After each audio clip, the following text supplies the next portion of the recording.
Welcome once more to the channel.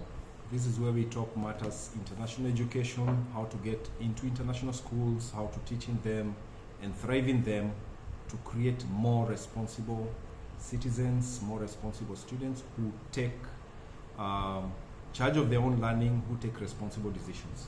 I've been talking about coping mechanisms, negative coping mechanisms, and I've talked about displacement as one of them. I've talked about rationalization as one of them, and today I want to talk about a coping mechanism that is called sublimation.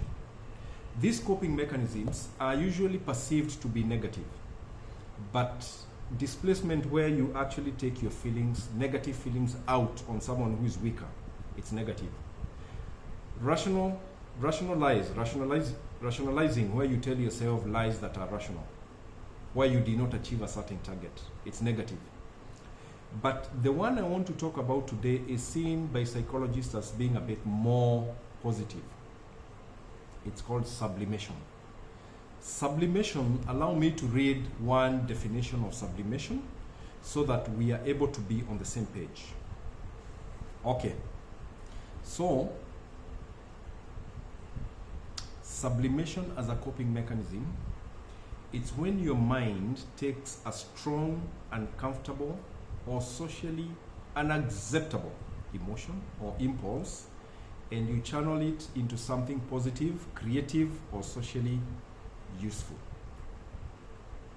So you take something that is negative, you take a negative emotion, you accept that you have it, and you channel it into something positive. How could this manifest? For example, to give an example, a man has a quarrel with his wife and he goes out, goes to the garage, takes the water, the hose pipe, takes the brush, piece of cloth, and cleans the car and takes out that negative energy by cleaning the car. And he could spend more time cleaning the car than usual. In this case, he did not displace, he did not shout, he did not do something negative. It is still a way of escaping, but at least it's more positive because he has done something positive. And how can students do this? Number one, of course, is to recognize the negative emotion.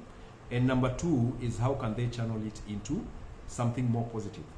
For example, can they join a sport? Can they walk? Can they write? When they face these negative emotions, they can just write, and they may not even show someone they're writing, but they have produced something out of the negative emotion. They've not hurt anyone, they've not displaced their feelings. It's called sublimation.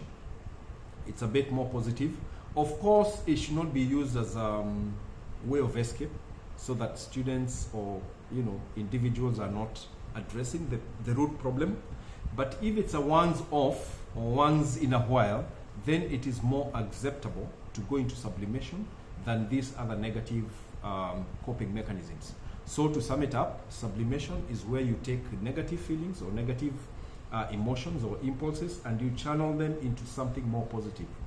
You go to the gym, you go for a run, you go wash the car, you go for, you do a sport, you paint, you write, and that helps you to cope with the negative impulses.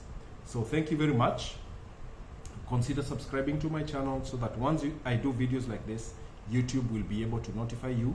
And thank you very much for watching. I would like to hear your comments down below and see you in the next one.